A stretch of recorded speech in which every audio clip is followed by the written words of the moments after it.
What is up, everybody? Welcome back here to the Quarters Podcast. We got a fun one for you today. We're going to be talking about our top 50 big board. We did our consensus rankings. Now we don't have Christian's Drew Alderlove weighing us down. We have some Randy's and my rankings in there for you. We're going to be talking about some risers and fallers, some guys that we're a bit high on throughout the draft process early. We know we're degenerates, but people are kind of coming on and saying, hey, we have these guys up there already. Gray Zabel plays a role in that. Some of these other guys there, Walter Nolan, for these guys, another big fan of him. So if you're looking now, your team's out of it. If you're a Browns fan, if you're a Bears fan, if you're a Cowboys fan, we are some lowly bunch here on this show. We're looking forward to that draft. So let's talk about some of the guys that your team could be drafting.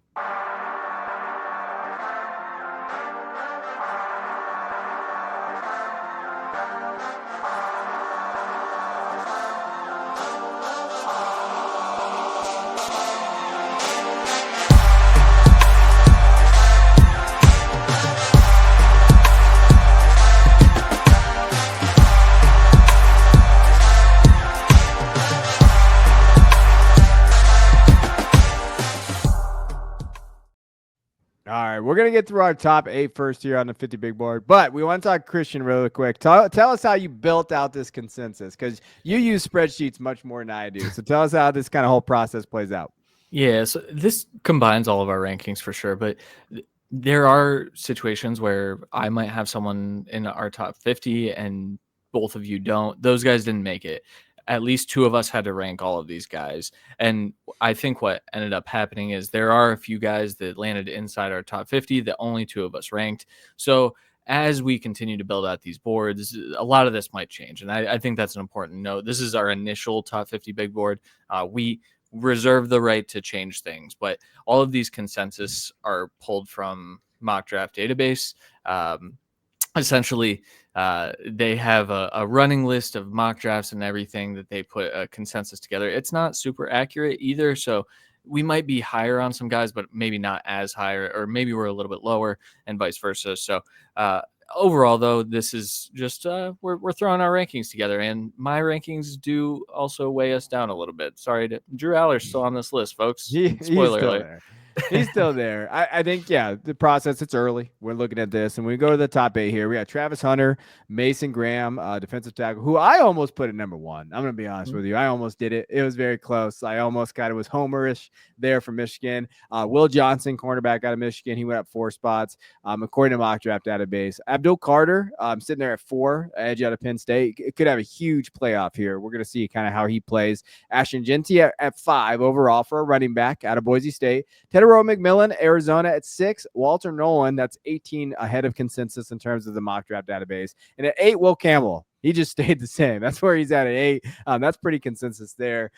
Randy, tell me about Walter Nolan. I mean, you guys have talked about him enough, but for the people who's just kind of diving into the process, what can you tell me about him being that high up? So when you're looking at kind of your guys's, Randy, you have him at 7. Christian obviously has him at 2. So you guys are a little higher than me.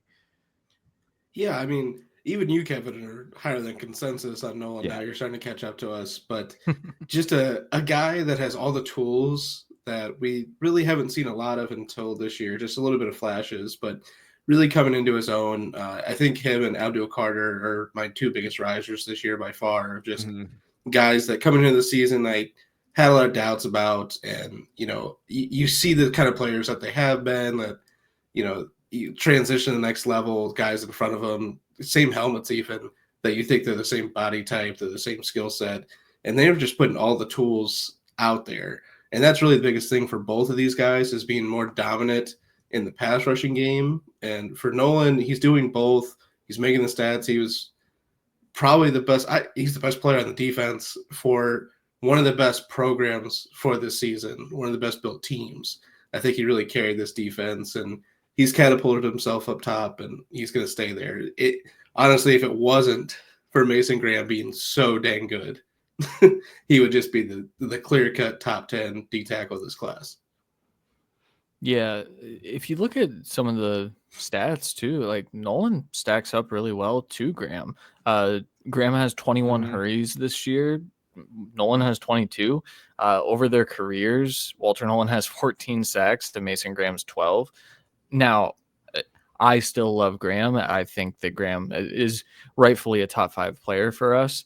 That said, I mean, when you start to look at the potential of both of these guys, it's just super, super sky high. We'll talk a lot about this defensive tackle class as we go through this big board, but man, these two are just like levels above the others, in my opinion. Yeah, I mean, as it's kind of shaping out, I think we had kind of like, I don't know. We've talked about like how many are round one grades so far. We've heard a lot of kind of negativity about it. There's some real defensive game changers in this draft class. Like, I think from a defensive perspective, you're really excited about it. And Abdul Carter keeps moving up a little bit for me too. Like, he's at 3 for me, and I'm just like, you watch him play. You saw him in that Oregon game. He had the hurries. You saw that he had 3 hurries. Almost had that sack there. I mean, he's a game changer. They really have to game plan against this kid. I mean, and he's got the size, the frame, like upside too. He's young. Like, I love Abdul Carter. I think that there's like, when you're looking at overall the board, if you can get any one of these guys, probably at 7, right? I think at 7, Campbell's kind of that. I don't know. Like, I think he's just there right now because we expect him to kind of be the top guy of the class, but we don't know whether he's going to be guard or tackle. Like, there's some game changers in there. I still have, I'm lower on Ashton Genty than both of you. Me and Randy are more close. I mean, Christian has him as a top 3 guy. I understand from a talent perspective. It is just hard for me to click that running back up into the top 5. It's just, for me, it's just a really hard thing to do. Yeah. For what it's worth, the 3 players that we have in as top 5 players for all 3 of us are Travis Hunter, Mason Graham, and Abdul Carter. So those are like, it didn't land that way because Randy's super high on Will Johnson, has him up at number 2. But those are the 3. I have Will Johnson at 6, so it's kind of like the caveat. Yeah, what is up with your Will Johnson hate? What is going on here with this? It's not hate. So I do. Part of my process is a production grade, and this year it just wasn't as good, and so his production came down a little bit. I think if he had played and been out there, which I know you have some problems with, Kevin, but if he had played, I think he probably does push for a top 5 spot for me pretty comfortably. But the production just wasn't there this year, sadly. It's how it is. I just think he's a complete corner, and it's just he is. I really. Like, if Travis Hunter just wasn't so good at everything, he would be the top prospect for me. Freaking Travis Hunter ruining our Will Johnson cornerback. But he is. I mean, he's well. It's just so hard. When you're looking at right now, the Raiders at 1, Giants are at 2, Patriots at 3, Panthers at 4, Jags at 5. I mean, those teams are looking at getting some game changers unless they reach on quarterback. We will talk about that with the quarterback spots where we have some of these quarterbacks here, or we don't have some of these quarterbacks. It was very hard to grade out the quarterbacks that had a lot of these guys in the class because of, like, I do think some lack of upside. I think there's a lot of question marks with that quarterback position there. Any final takes, Randy, on the top 8? I mean, I feel like it's probably new for a lot of years to have a running back up here, a receiver up here, and only 1 offensive tackle. So I think that just shows the uniqueness of this class and maybe the depression of the offensive lineman. But we're going to have a lot in this top 50. Like, there's going to be a lot to go in the first 2 rounds. So it's, again, we're constantly, this tackle class isn't what we want, but we're going to still pick a lot, and they're still good enough. It's just a fun dichotomy. Yeah. All right, let's go over to the next part. So we have 9 through 16 here. Nick Scorton out of Texas A&M. He went up 6 spots according to Mock Draft Database. Michael Williams, edge out of Georgia at 10. Malachi Starks at 11, just sitting there. Very good C-lane, but this last game, I don't know. I'm getting a little nervous about how much I like Malachi Starks. Jalen Walker, edge out of Georgia. Josh Simmons kind of jumped up a little bit. Offensive tackle at Ohio State. Obviously, he's out for the year. He went up 15 spots according to Mock Draft Database. They have them. Mecca Ibuka sitting there at 14. I know who's pushing up that agenda, Randy. Tyreek Williams at Ohio State there at 15, and then Kenneth Grant, Michigan at 16 there for Kenneth, and that's probably my fault. I think I ranked him pretty high in terms. Yeah, I had him at 10 compared to Christian and Randy. But when you look at this, like, I do need to talk. Christian talked about Malachi Starks, and I think that in his last game against Texas, I think that he is a playmaker, and I do see it, but I also, like, he kind of disappears at times. And when he's out there, and I don't know necessarily if that's his fault. It could be defensively, like, or offensively, that they're just going to take him out of the game and they're not going to let him beat them. But there are times where I'm like, hey, where's Malachi Starks? Where does that playmaking go? I still think he has upside and it's there. But I would love to see him in this playoff as we go, especially because they're going to have to lean on their defense, make more plays. Is that where you're at? I didn't exactly see where you're at with Malachi, where you have him at. Is that where you're at with him? Oh yeah, you have 7. You are down on him. I didn't realize that until now. Yeah, I'm kind of upset that you didn't, because now I have to explain it away.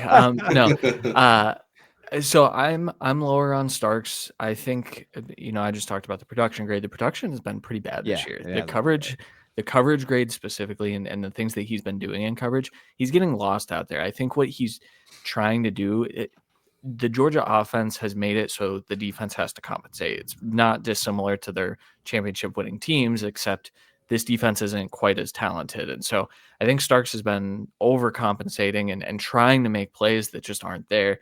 There's one specific play early on in that Texas game where Malachi Starks just gets lost in zone coverage and gets absolutely burnt. And that happened quite a bit on film this year.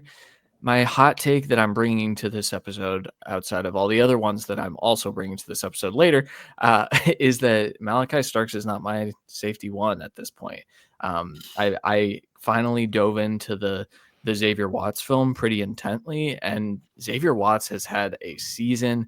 I think he's a similar athlete, and I think he's more sound and kind of safer when it comes to just being in all phases of the game. I think Starks still does have that upside, but I'm more cautious with him. And I wouldn't be shocked if teams look at the film from this year and say, man, maybe we can get one of these edge rushers and get another one of these safeties a little bit later in the draft, because if this is the player that he is, now we have 3 years of film on him, and most of it is really, really good. So maybe teams will still say, yeah, that kid can make plays, but I've seen him drafted in top 5s of mock drafts, and I just don't think that that's going to happen at this point. No, it won't. I mean, it's a safety, and it's not a perfect safety either. And for what it's worth, me and Christian absolutely loved Hamilton, and testing pushed him late. It pushed him way down from where we had him ranked. So I do think, obviously, we're going to have a little bit better testing from Starks and Watts probably. I will say with Watts, definitely was way lower on my board. I did actually get to watch a little bit more of him last week before I put this stuff in, and he shot up right away. I do kind of agree. I think he's going to end up easily in the top 50 for me by the end of this process. I just wasn't comfortable with it yet. It always goes back. I think the thing with Stark, I know the play you're saying, because when I saw it, I was like, oh damn it, Christian's watching, and then I was just like, that's not great. And I think it always comes down to like, where will a GM draft these guys, and if they're looking at it like, well, I can get Watts or later or whatever, you could see Starks fall down a little bit. I think that's definitely going to be part of that. I will talk about Kenneth Grant, since I am the highest on him in terms of this, and it is kind of, they're going to tell me I'm a homer. But Kenneth Grant, if you don't know where he is, the defensive line, 6'3", 339. He's a big boy. And I think he's had a pretty good year this year. When you're looking at, his run defensive grade, 86.3. Pass rush grade's been okay. It's been better towards the end of the year. He had a really good game against Ohio State. 74.3 pass rush. He looked good there. And the thing with Kenneth Grant that I just keep coming back to, there's not a lot of guys at his size that is athletic as he is. And I think he can play at 320 or above. And I think he's that A-gap guy. And he can really kind of be versatile, though, because I think he can have enough penetration and pass rush where you can put him out there in those downs. But I also think he can control the fronts. And I think that he can be that guy that you just plop in the middle and just say, hey, you're going to stop everything that comes in this way. He looked phenomenal against Ohio State. And I have to use that as like a caveat because that line was a little banged up. But he looked great. I think that he's great inside. I think he can be a spot pass rusher if needed. I think he can go one-on-one with a lot of NFL linemen at this stage. You can plop them in there. And there's worse players you could take around this range. Like if you can get him in between 16 to 24, I think you'd be excited about that. I have him at 10 on my big board. That's how high I have him. But just because I think he's versatile, he can do a lot of different things there. Yeah, I have him graded as a starter. I have him graded as a quality starter. So that's my tier right below the blue players. To me, this is one of those players that he might not flash all the time, but he's going to start for 10 years in the NFL, and he's going to be a really, really good piece. I think my main qualms and why I have him down a little bit lower is just I think some of the pass rush stuff has come on and it flashes, but it's not quite consistent yet. He reminds me of like a much better version of Javon Dexter, where you see all the athletic upside and you see where he could be a super impactful pass rushing defensive tackle. But you're right. I think he can control the line of scrimmage pretty well. I think he's really going to affect the run game once he gets to the NFL, because I mean we saw him do that against Ohio State, and you put a caveat on it, but it's Ohio State. Like they should still have guys that can compete, and they didn't because that defensive tackle duo is just so good. But I'm a little shocked that we're higher than consensus, but once again that's Kevin's fault. So that's okay. Well, Randy's pretty close to me. Like let's not say that, like Randy's an outlier there. Yeah, he's a great player. I mean, like he is. Like one of the definite, I put him in there with Ibuka, and obviously that is a great perspective for me, where it's already a good NFL starter. Is he going to be the best player of the draft? No. Is he going to be the best wide receiver D tackle of the class? No. But he's going to be an instant starter, instant impact, and a guy every team wants. I think the Chargers could draft him. Like I think they're shocked.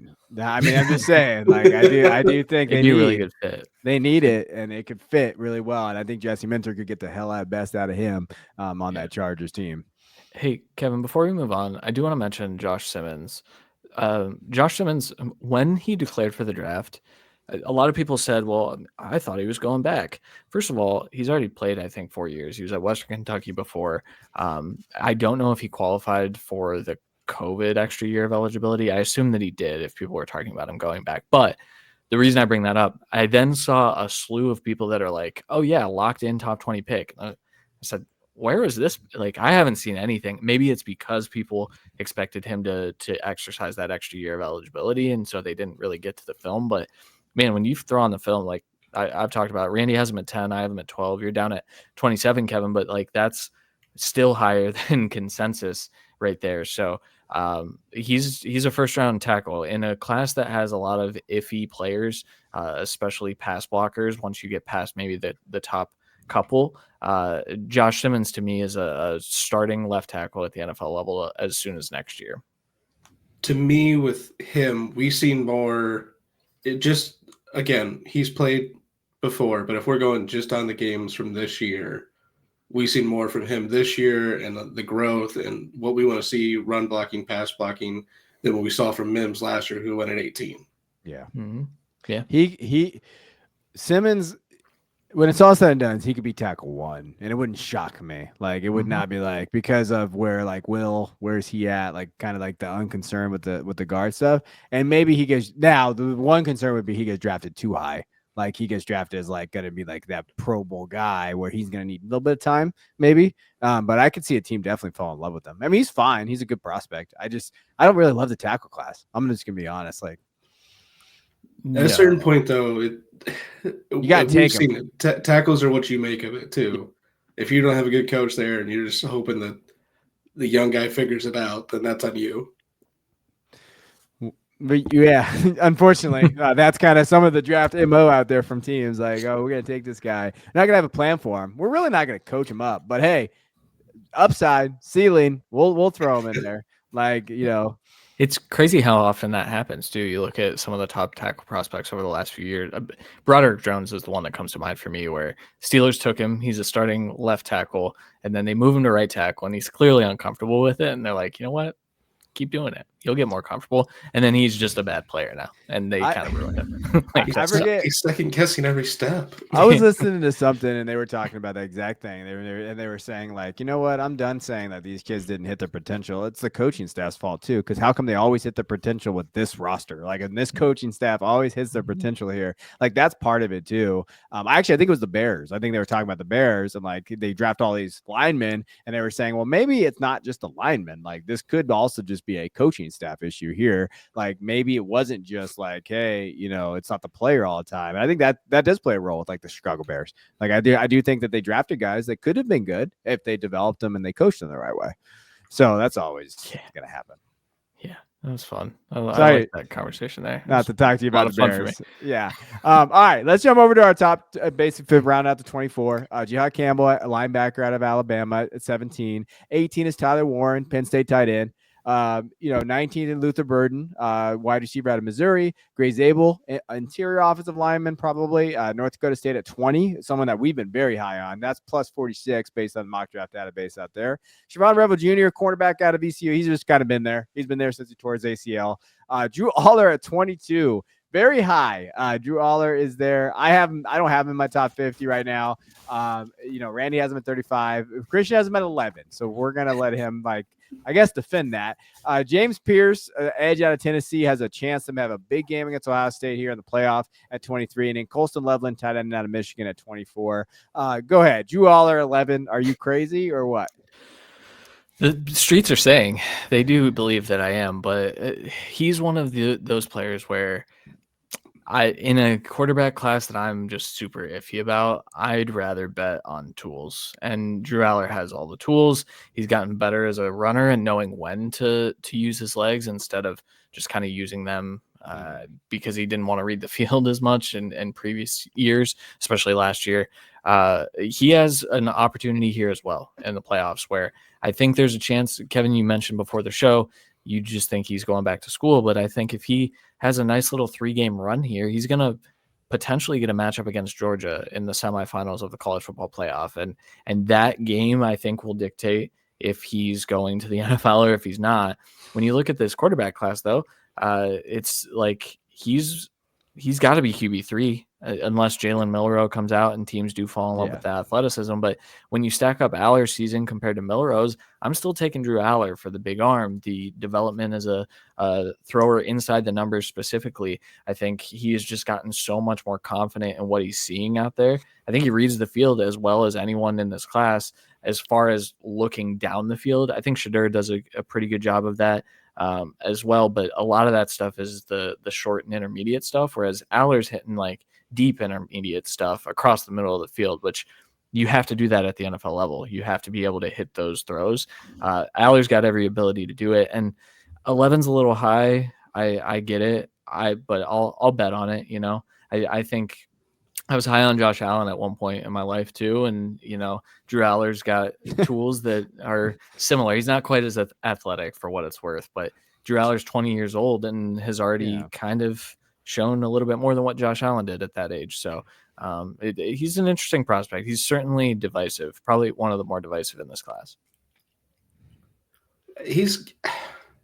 I just really hesitate. I'm with Kevin thinking he's going to go back, but I'm also with you of they have one of the best roads to getting to the finals here, and they could easily win a few games, and he gets all the talk. I mean, it's basically just him and Quinn, the only ones in this playoff that have a case to show themselves for first-round talent at the quarterback position. Will Howard. Sorry. Go on. Aiden O'Connell 2.0. So, just saying. But for that, I really do think Aller can show out. I agree. I think he's grown almost every game. I think he's played well against better competition as well. I do think he's got a lot of talent around him. I feel like we're going to start hearing more of that we've heard that from other quarterbacks in the past. He's got 2 good running backs. He's got Tyler Warren, one of the best tight ends in college football in the last decade. People might start trying to prop him up, and maybe that's why I'm getting closer and closer to thinking he's going out, because I think Singleton's coming out. Obviously, I think Warren's coming out. I think it'd be smart for him to go if he could at least get one win here. And I don't want anybody to think I hate Drew Aller. I actually like Drew Aller a lot. I'm actually a big guy on Drew Aller. I think he's not coming back, but I think if he comes out. So here's how I look at him, which is crazy to say because I don't even have him in my top 50. But if I know he's coming out, I would draft him ahead of Shador and ahead of Cam Ward. I would have more confidence drafting him than the other 2 guys from an upside team building perspective. Like that's how much I think that he could be a franchise quarterback. The other guys, I don't know. I don't know what to do with it, I guess. It's super funny. In our Discord, I think it was Craig that said, I can't wait for Drew Aller to go to the Raiders or Giants, and then Christian's going to be saying, well, it wasn't Drew's fault. And like that matters too. Like maybe Drew Aller's lower, the perception of him being lower pushes him further down the board to maybe a more stable franchise that can actually develop him.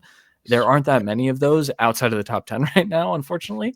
But maybe it's like that's all I was thinking when he was saying that. I was like, it's the one. And I really would love that for them to, throw him behind Stafford. I was talking to someone, they said that their GM wants a mobile quarterback, so I wouldn't be shocked if Justin Fields heads for Los Angeles as their developmental type of guy. But I mean, even it could be like one of those trade back scenarios where a team trades back and still takes him.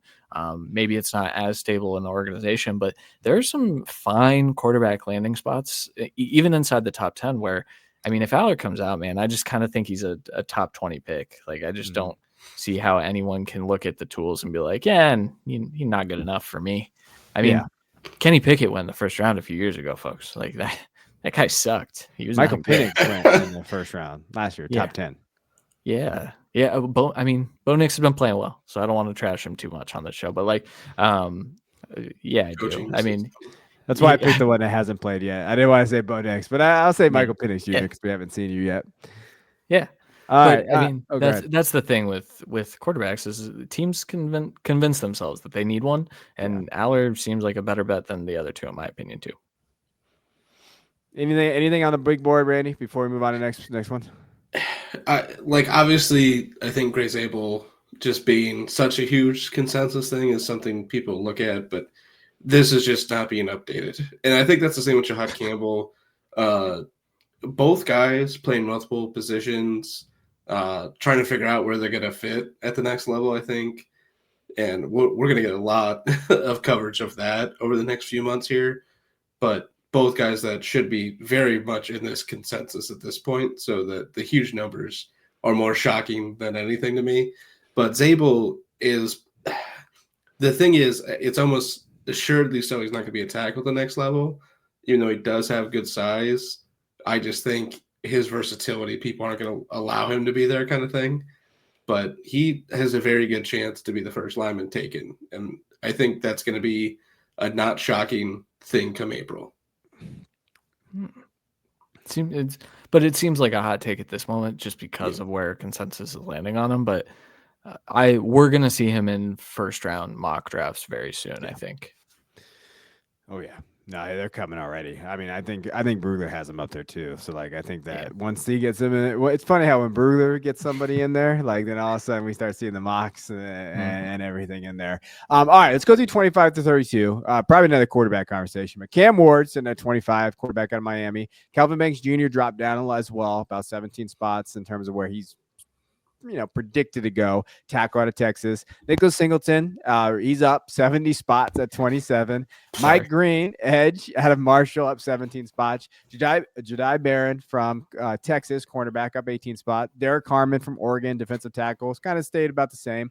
Tyler Booker, guard out of Alabama. Again, another very good interior offensive lineman. Wyatt Millam, same thing. Interior offensive lineman from West Virginia. Can kind of play a lot of different roles there. He's at our 32 mark there. He's up 3 spots. We'll go with Singleton, so we'll stay away from quarterbacks. But I know Christian really likes Singleton. I like Singleton as well. Again, I'm under the impression he goes back. We all think he's a pretty good back, and I do think he's a 3-down guy. From my expectations is he can catch passes. That's something he couldn't do in high school, but he did 2 years ago, and he's shown that he can do that. Not getting a ton of volume because Keyshawn Allen is there as well, but when he does, he's explosive, and I do think that teams could get a very, very solid back. Now you have him at 10. Randy has him at 47. I do have him outside 50 because I don't know what's going to happen with his declare. You have him at 10, so you're very high on this kid. Yeah.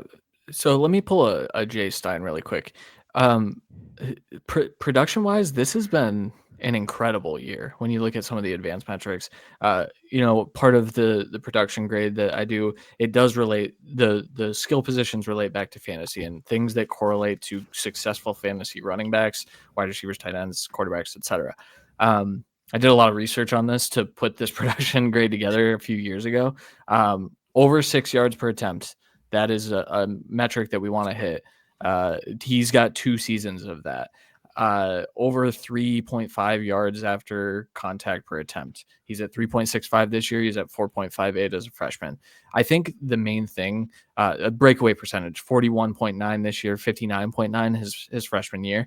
I think the main thing that we've seen when he's healthy is that 2023 was an outlier and he was not healthy. Yeah. He had a little bit of a rough month where it was like he didn't really play all that well. The Ohio State game wasn't. He averaged like 2.5 a carry against that defensive front. But outside, since then, he hasn't had a single game where he's not getting more than 3 yards after contact per attempt. So he's breaking tackles at a rate that, honestly, I don't think we've even seen. I know the actual numbers as a freshman were a little bit higher, but the way he's doing it now, he's running with power, he's running with burst. His vision has gotten so much better. So I just think this is a starting 3-down back at the NFL level that you can kind of build an offense around, where while this is a really good running back class, I do think that Singleton and Genty are the two that I would just say, yeah, I mean, I would consider taking Singleton in the first round, obviously, since I have him as a top 10 player. Yeah, I would hope so. If that's where you're going to put him.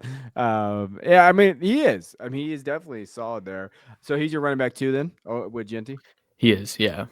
And he's still pretty far off from Genty because I am so high on Genty for what it's worth. But Genty's also my highest graded running back of all time. Since we've been doing these grades, like Genty is above Bajan, and Singleton's kind of right in that tier below. I think he's in the like Jahmyr Gibbs type range here. Randy, who are you? Mike Green? How high did you put Mike Green? Where's Mike Green for you? So he's at 37, so he's the lowest out of us 3. Why are you so low on him? Why do you hate Mike Green?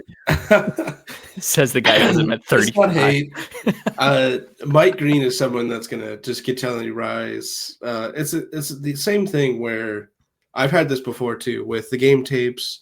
3 or 4 games, and he's sitting around like 34, 40, 50. But then we get to some of these Shrine Bowls and everything, and you get to see better competition and a more just accurate way of viewing these guys. And you get to hear a little bit more. He's going to rise a little bit more, and we see a little bit more of those one-on-ones against better competition. What we saw against Ohio State, I was very impressed. So I think that's a big thing, and we're just going to keep going with Mike Green. I think I'm the highest on J.D. Barron, who's been somehow quietly one of the best corners in college football this season. Just phenomenal passing grade, great running grade, 5 picks, 28% passer rating when targeting him. The guy is completely shut down the side of the field for Texas. I think he should be a locked-in first rounder. I like that. We're making calls in December. That's what I like. I like that the most.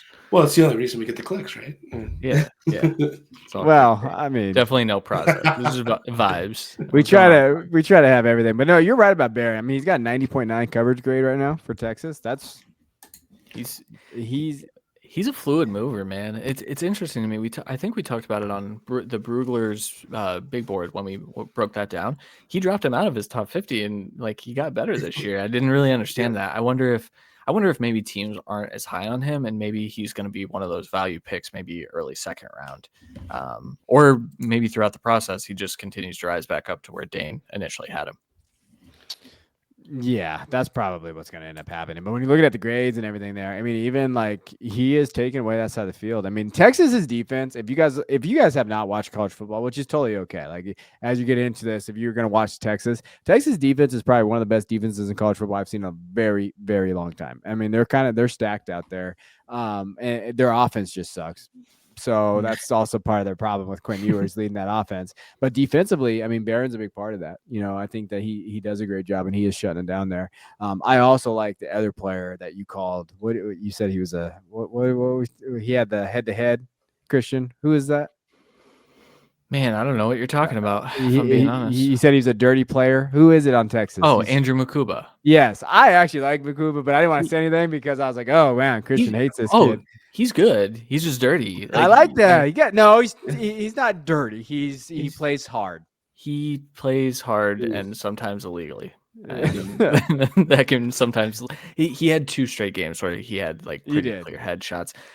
We had a little bit of an argument in the Discord where the quarterback, who was it, Gunnar Stockton, I think, was running, dropped his head, and Makuba shouldered him right in the face. Extremely hard hit. I personally would still call that targeting because I think he was going for the head, but they didn't. They picked up the flag, I think. So yeah. But Texas has a lot of great players there, and they're doing a good job building up, and they're only going to get better too as you kind of get in this process. If you do want to look at these guys, they're recruiting top 5. They have the number 1 recruiting class, and they're just recruiting top 5 edge and defensive tackles. These guys are just going off that line, so that's something to note as we go through it. All right, let's go here. 33 through 40. We've got Shedeur Sanders at 33. He's dropped a lot in terms of mock draft database in terms of what we see there. Jack Sawyer, edge out of Ohio State. Deonte Walker, defensive tackle from Kentucky at 35. Xavier Watts, we talked about him earlier, safety, 36. Travion Henderson, still higher for us than most people at 37 at Ohio State. Ariante Ursary, offensive tackle out of Minnesota at 38. Nick Emanwari, safety, South Carolina. And then Darian Porter, cornerback at Iowa State, at 40. Porter's one of these guys that goes back and forth when I've seen it. He's a big kid, 6'4", I think is what he's listed at. And when you're looking at him, I think some people have him in the top 50, some people don't. It's just kind of go there. I do think the Shedeur ranking. So just to talk about Shedeur, because I had a hard time with the quarterbacks. Like I really struggle where to put him in talent-wise in the top 50. There's a lot of more talented players where I have it. I'm the low guy on Shedeur, but I'm also low on Cam Ward too. So I put Cam and Shedeur back to back at 40-41 because I was like, that's where I kind of put him right now, just based on like they're gonna go first round, but I struggle with where they're at. I mean, Christian had Cam at 18, and then Shedeur he had at 32. So there's a discrepancy there. I don't see the tier being that much. I really think they're very close in terms of talent and where they're at in the big board. So there is definitely a tier between you guys. As always, Randy's kind of the median. He's kind of in the middle there. He's at 27 for Cam. And then when you're looking at Shedeur, he's at 28. Yeah, so it's fair. I mean, because I'll be quite honest, like they're top 40 players. I think in a normal quarterback class, you'd be talking about these two guys as probably being round 2 guys. In my opinion, like I'd be comfortable early round 2. Maybe you can make an argument for Cam Ward, fine. Shedeur, you maybe make a back end first type of quarterback. But kind of reminds you like Geno Smith type quarterback value range. Like that's kind of where I would have these. That's why it's hard to put them over some of these other guys where I'm just like, no, from a talent standpoint, I think they're better than Shedeur and Cam. And I understand the quarterback kind of mark there. But you think there's that big of a difference between these two, Christian? I do, if only because of upside. I think that Shedeur is a really safe player, and I think you kind of know what you're getting with Shedeur. Mm-hmm. You're getting a lot of sacks taken, you're getting a lot of turn downs, and then you're getting a guy who can execute a short passing game really well and hit some deep shots here and there. I think the accuracy is really good with Shedeur. I think sometimes it's better than Cam Ward's accuracy, but Cam Ward has also been pretty pinpoint this year. There's a reason that Cam Ward is going to the Heisman Trophy ceremony and Shedeur is not. That said, Cam Ward also has a play style that kind of fits the backyard football that the NFL has succeeded with over the last few years. But on the flip side of things, I think we've seen the run game have to take a bigger step forward, and maybe a guy like Shedeur does have a more successful time with something like that. So I've kind of talked back and forth about this, but to me, you get a pretty safe quarterback with Shedeur that I have him at 32, but I probably wouldn't take him in the first round. I saw a mock draft the other day on social media that had Cam Ward as the first overall pick and then no quarterbacks for the next 63 picks. It was a 2-round mock draft. Mm-hmm. And I said, no Shedeur. And the author of that mock draft said, I've always seen him as like a round 3 player. And my worry with this quarterback class, the last time we had a quarterback class like this was that Kenny Pickett, Malik Willis, whatever year that was. I think these guys have more upside, and so I do think that teams will reach on them in the first, but there is an outside shot that teams look at Shedeur's problems and say, I don't know what to do with that. I don't want to deal with Deion Sanders, quite frankly, and I'm not going to touch him. And I get a little nervous that that's what the quarterback class that we're going to get. If Drew Aller goes back, Cam Ward is the only first-round quarterback, and then Shadur's sitting there. And the other problem with that is quarterbacks don't really go in the second round anymore. It's kind of you take them in the first round or you wait until the round 3 or round 4 because there's not a whole lot of value in that second round to take a quarterback.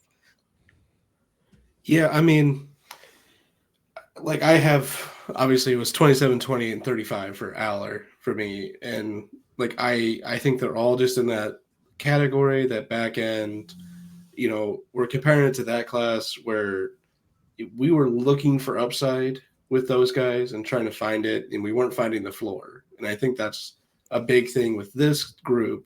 We have a floor that we know is NFL caliber starter for most teams. Obviously, they're not beating out some of these quarterbacks, but we know they can play. There's a reason they're back into the first, going to be grades, kind of, maybe a little bit into the first, and we'll figure it out. I mean, we started this off going last summer. You know, people were comfortably saying Shadur Sanders is Teddy Bridgewater, and I think that's still safe because Teddy Bridgewater was a really good quarterback that had injuries that derailed the career. It's just how it is. Yeah. No, I think that's fair too. And I do, you know, to get up about the quarterback talks, I do think some other guys in this, Deontay Walker, if you miss on one of the topper guys in the defensive tackles or that area there, I think Walker is a great value pick. Like if you can get him in this range, like that's really good. He's a very solid defensive tackle. Christian, anybody else in this list before we move on to last group? No, I mean, I'm the highest on Darian Porter. It's an interesting thing. As you watch Iowa State, you kind of realize Darian Porter doesn't even start for them. And then he comes in and because I was watching, I was like, man, this kid's getting some buzz here and there. Where is he? Like, is he on the film? He's a great special team guy. He's a really good special team guy.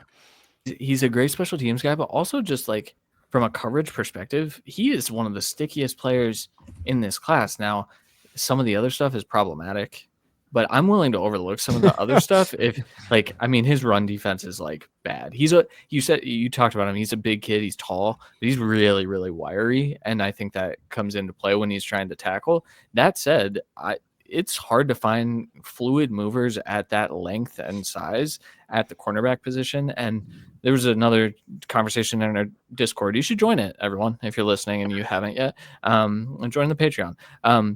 But we were talking about how like tall corners don't really succeed at the NFL level, but this is one that I would bet is a really good player at the NFL level, and maybe I'll stake my claim a little bit more firmly later in the draft when I have a little bit more all 22. I have like 2 games of him right now, and then I watched some broadcast film. When I have like 3 to 4 or like 2 to 3 more, then maybe I'll either walk it back or I'll get real bold about it. Just need to see more of them. It's a lot of the corners of this class, though, that I think they'll catapult a little bit up in this top 100. But we're all really conservative right now because we're like, man, we just haven't seen enough. Porter's big thing, the snaps. I mean, he's 2020, so he's 5th-year kid now, technically. I think. Yeah, I think he. I don't know if he had an injury. And that's why he missed 2021. Yeah, I wrote about him. I don't remember what now. It's racking my mind about it. But I think in 2020 he was out for something. But even then, he had 153 snaps, 115. He had 425 this year. So this has the most. His coverage grade is 90.2. So what you're saying is true. It's just the snaps. Like, it's just not a ton. Even this year. I mean, they've been fine. But he definitely kind of got to improve there. All right, let's wrap up the top 50 here. So we have Shamir Stewart from Texas A&M, he just came out at 41. Martin Hampton at 42, running back on North Carolina. 43 is Trey Amos, Ole Miss cornerback. Princely Umamalian, edge at Ole Miss, messed that up, but at 44. Josh Conley Jr., offensive tackle at Oregon at 45. Donovan Izuruku edge out of Boston College. 47 is Benjamin Morrison, cornerback out of Notre Dame. LT Overton, edge out of Alabama at 48. Cameron Williams, obstacle out of Texas at 49. Kyle Kennard, edge out of South Carolina. Rounds up our top 50. Biggest thing, for me, just on the board, Cam Williams dropping pretty low. I have a hard time seeing Cam Williams not go back to school. I don't know. Like, I think that he just doesn't have a ton of experience. He's got to improve there. Benjamin Morrison, we had a show discussion pre-show. Really, for me, it's just a hip injury on a cornerback scares the hell out of me. More than ACL, to be honest with you, like, because we have Revel up there. So I understand the talent based. If you talked about him pre the season, he should be higher because Benjamin Morrison is that type of player. But I think it's just an injury, the hip concern there. And then Trey Amos is getting a ton of buzz about it. I know Christian finally graded him because I asked, like, hey, what do you guys think of him? He's getting some buzz out there from some people. Most notably from PFF. I think the PFF guys really like Trey Amos. They've talked about him a lot. Randy's actually pretty low on Trey. Why don't you like Trey there, Randy? What did I just? The more we get the tapes and the more I watch, the higher they're gonna raise. For what it's worth, I think just from the shows that we've done, and maybe preference, I've watched a good amount of running back, a good amount of wide receiver, a good amount of quarterback, and a good amount of offensive line. I've really been kind of trying to focus on, just because we're trying to find some gems here, and I think in this, I'll say this happens every year where corners and safeties end up being near the last of what I do, and I always feel bad because I end up just word vomiting stuff up at the end. Like, I swear they actually are good, so I'm trying to get a little bit better at that, but I do think he is very talented. I just need to dive more into it. I feel like I'm still super high on Morrison and Revel. We talked about that a little bit pre-show, just guys that we didn't get to see the improvement this year due to injuries. And I think I'm just locked into a little bit of old takes there. And Amos has at least stayed up and has improved. So I do think he deserves to be in the top 50 for sure. I think from talent he should be, but man, he gets out of position a lot. Like, he gets caught a lot of times. Like, you just kind of look at it. I know that's a lot of the people are saying. Like, from a talent, like, he has it, but he definitely gets put in positions where he shouldn't be put into. So I can see why people are a little bit down on him as well. Yeah, this is an interesting group. To your Cameron Williams point, Kevin, that kid has 15 penalties this year, and like, that's a problem. A lot of them are holds, but even the pre-snap stuff, like, he's just not. He clearly has only played before this. He'd only played 149 snaps or something like that. I say or something like that. I literally just looked at it. It's 149. That's how many snaps he's played. But this year, 875 snaps. He's been really reliable, but it hasn't been good. 15 penalties, 19 pressures allowed. It's just. I think some of that goes back to the quarterback play, and I think sometimes Quinn Ewers can be the cause of some of those pressures that have been allowed, but it's just there's a lot of upside with him that just needs refined next year. I don't think he'll declare, which is why I think we all kind of think he's pretty low. Benjamin Morrison, has he declared yet? Because I know Notre Dame's in the playoffs, so like it'd kind of be a little shitty of him to do that and just kind of quit on the team, but like, he can still declare and be with the team. I don't know. I just, for whatever reason, I just kind of think Morrison's going to go back to school too. And I get like Randy, you said I'm like locked into old takes with Morrison, and I totally understand doing that because the film last year was really good. If anyone's interested, he shut down Marvin Harrison Jr. for an entire game until the last drive of that game where Kyle McCord let him down the field. Like, that was an as impressive a performance from an underclassman corner that I saw last year, outside of Will Johnson kind of doing the same thing. But I heard Marvin Harrison Jr. is a bust, though. So I don't know. Are you sure about that? Yeah, that's true. It's definitely not anything to do with the quarterback or the offense in Arizona. But, he might be a bust. And maybe Morrison he was just bullying an NFL bust. That's all he does. But there's some interesting names on this too. I think I was shocked that we're not that much higher than consensus on Amarian Hampton, running back from North Carolina. I think a lot of people have him as RB2 right now. We're down at RB4, right? So like, We're higher than consensus, but maybe lower overall. I just think with Amari, you can't. His production, man. I mean, at a certain point, you have to look at the production that he's been able to do, the 1,400 yards, and just be like, yeah, he can fit somewhere probably. Like, I could see a team really liking him in the early second round, and like he's very talented back. Like, and I think there's that. I know Stewart, you have pretty low, Christian. I do. I should probably yeah. talk about that. It was funny. I posted out there. I said, "Oh, good player, getting first round hype, number 80 on my board." And I saw someone do the same thing, and they were like, "number 6 on my board." And I was like, "Oh, we are 74 spots off on this person." My thing with Shamar Stewart is the lack of a pass rush plan. I understand that he's probably the most elite as far as athleticism and maybe even like speed to power and maybe run defense among the edge group. But that just does not move the needle for me. I need an edge rusher that can also get to the quarterback. Shamar Stewart doesn't have a bag at all. There's nothing there. He'll get a few like cleanup motor driven sacks where like he's just continuing to work. That's not going to work at the NFL level, even with your athleticism. I mean, if you get him with a good coach, I'm going to look like an idiot. I totally understand that. But we've seen this type of profile bust too often at the NFL level where I don't value guys who have high motors and only have speed to power. You just need to have some type of skill for me. Yep, he's literally at the point this year, like right now, of what we had Abdul Carter going into the year. Of just a guy that we see the traits. Cool. Can you show us the actual intangibles that we need for you to be a dominant edge rusher? And we're just not seeing it. My fits for him, like if I was like gonna pick like a fit that like the Colts, I think would be a good fit for him. Like if they decided to kind of go there, if they need to get that defensive line with Latu there. No Niners, I think the Niners could coach into him. Like if he could go there, if he fell a little bit low, and even the Chiefs, if he falls lower, he could there. Like those 3 teams, I would like. Yeah, I don't think he'll be there for the Chiefs for what it's worth. I know I'm low. People ask like, is your mock predictive or what you would do? And I say, I wouldn't have Shamar Stewart in my first 3 rounds, folks. This is predictive. So that's I had him at like 32 in a mock that I did, which was the Lions. He will not get past Dan Campbell and Brad Holmes might trade up for this kid because he's like a perfect. Yeah.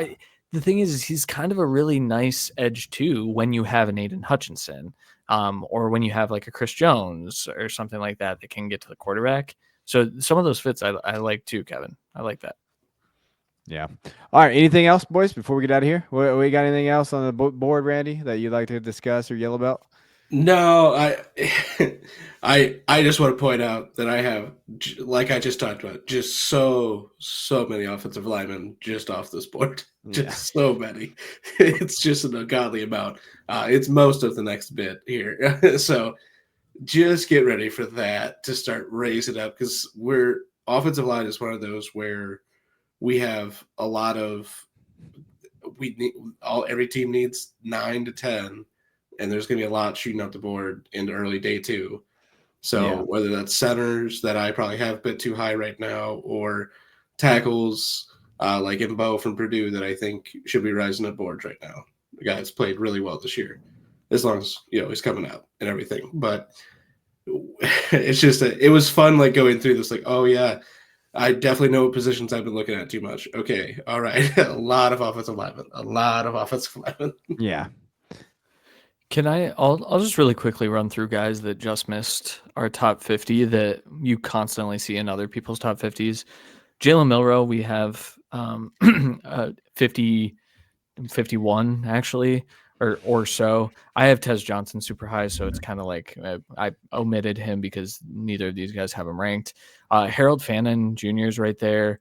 Dorian Strong, Jonas Avenaya. Maxwell Hairston is a guy that's getting a ton of buzz. Dane Brugler put him in his first round mock. These guys are inside their top 50. I have him pretty low. I don't really see it. I see kind of just a small corner that's pretty good at a lot of things, but maybe not elite at anything. And then the big one that I think is missing is Isaiah Bond, who Kevin thinks is going back to school, I believe, because he's not in your top 50. Yeah. But Isaiah Bond, when I put those production grades in, man, was that a fall from grace if I've ever seen one? Terrible. And he's down at 75 for me now, and I think it's worth noting that if he doesn't go back to school, I think that he's probably a round 2 or 3 player at this point. Yep, round 2 testing may catapult him, but yeah, he's fast. So I have 2 takes. Jalen Milroe, what are people doing? What? Like, I get it. I understand, like, you're looking at like the traits or whatever there, but I don't have. You can't have him as anything but day 2. Like, I don't know. Like, I see some people top 10, and I'm like, I don't know what you're doing with Jalen Milroe. Like, I just don't. What do we see? QB1. I know. Off the board. I just don't know how you can see what, like, this kid got dominated by Oklahoma's defense. Like, they made him look silly out there. Like, he couldn't read defense. That defense especially. He struggled there. I get the tools aspect of it, but I don't understand the top 10 QB1 stuff. Like, that stuff is like, it just kind of boggles my mind there. With Jalen Milroe. Like, that's the one that I just kind of go back on. Like, I don't know. And Isaiah Bond, my big problem with Isaiah Bond, it's the head. Like, he is not in it. You could tell the coaching staff, there's something off there. He slammed his helmet down when he kind of got rolled up on. Like, there are things that, like, red flags keep popping up with Isaiah Bond. Yeah. To the Milroe point, I think you don't take him anywhere but in that Jalen Hurts range where you're like, okay, I already have a starting quarterback, but I'm going to develop this kid and I'm going to get the best out of him. I know that's like kind of helmet scouting, even though that's not where Hurts finished, but you saw the leadership traits, and I think you see them in Jalen Milroe as well. But I just don't think he's declaring. Like, I just think he's going back to Alabama for another year. So I think he'll drop off. I will continue to say, if he goes to the Browns in the second round, I'm in. I think that's a really good spot for him. He's better than Jameis throwing pick sixes. Hey, but Jameis could fit the system. I don't know if Milroe can. Yeah, that's fair. Not yet. I mean, maybe they switched the system again. They did. Well, you see, your QB1 was drinking Chardonnay or like Walmart Chardonnay on like some boat somewhere. So I don't know if you saw Deshaun out there like hanging out on a boat. I don't know if he should be taking videos on vacation. Yep. All right. More comments there. We will end it on that, baby. Taking videos on vacation. We appreciate you guys tuning in. Hit that like and subscribe button. We'll check you guys on the next episode.